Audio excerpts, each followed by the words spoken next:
Alright, this video is going to go over how to pull neutral creeps into your creep wave. The premise is the same as stacking, where you're going to be hitting and aggroing the neutral camp at a certain time and then running in a certain direction. So the first example is the Raidant pull camp, and so you're going to be hitting it at around the 17-second or the 47-second mark, depending on whichever creep wave is spawning, and then you're just going to run straight down. And then the creep waves that's coming are going to see the neutrals, run into them, and then follow them back to their camp. I'm also going to show you how to do the, you can actually pull a second and third camp on this. The timing on this varies depending on how much creep camps you pull and what kind of creeps you have. You kind of just have to gauge the new camp coming in with the first camp dying. So you want to make sure that, you know, as you're pulling the second camp in, the first one is dying. You don't want to let it die too soon. The timing is kind of tricky, but after a little bit you can get used to it. And then another example is you can actually pull the third creep camp into the bottom jungle as well. Again, the timing varies depending on what creep camps you have and how many creeps you have and how fast they're killing them.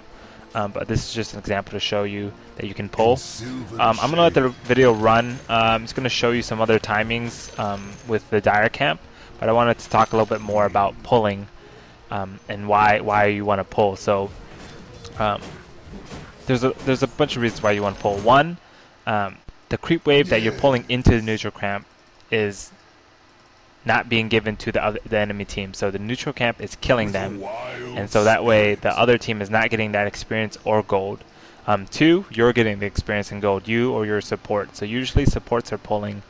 You can pull as a carry to get some extra XP if you're low on life, but in the beginning of the game it's hard for heroes to kill neutral camps on their own, especially the hard camps, so you basically are using your creeps as meat shields to tank for you, and then you can kill. Another thing about pulling is, in my video I'm only showing one stack, right? So just pulling into one stack.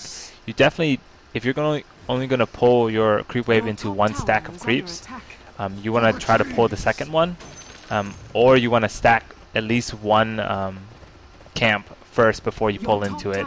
The reason for this is if you only pull your creep wave into one stack of creeps, your creep wave is going to kill off that neutral camp and then return it into lane, and then it's basically going to double up on the lane and then push the lane forward. When you're stacking your safe lane, you definitely don't want the creep wave to be on towards their side of the tower.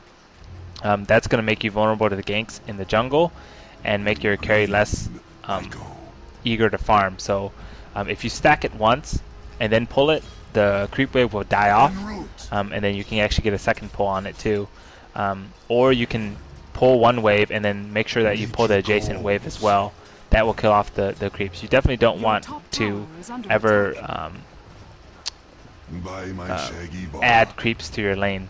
So either stack once and then pull, or pull at least two camps into it, so that way you ensure that your creep wave is going to die. This particular camp, this one can be pulled for the Radiant and the Dire, so I kind of ran into the creeps here, but the timing is right, so just pull at the 18 or 48 second mark, and then whatever creeps are there will follow you back into the camp, and you do have to cut the trees.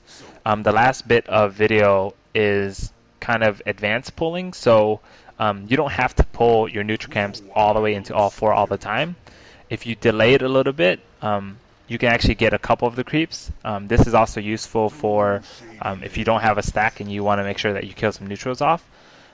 You can wait a little bit, pull it, and then you'll grab just the range creep or the catapult if it's there.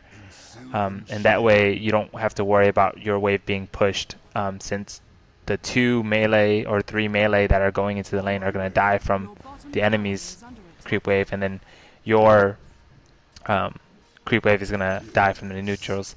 And it varies. Sometimes you get 2, sometimes you get 3, sometimes you get 1.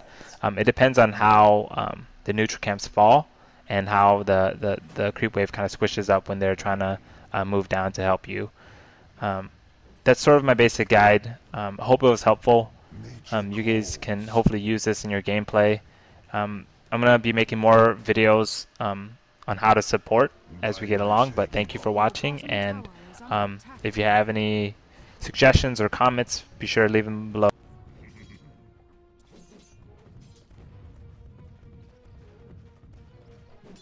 In green I go.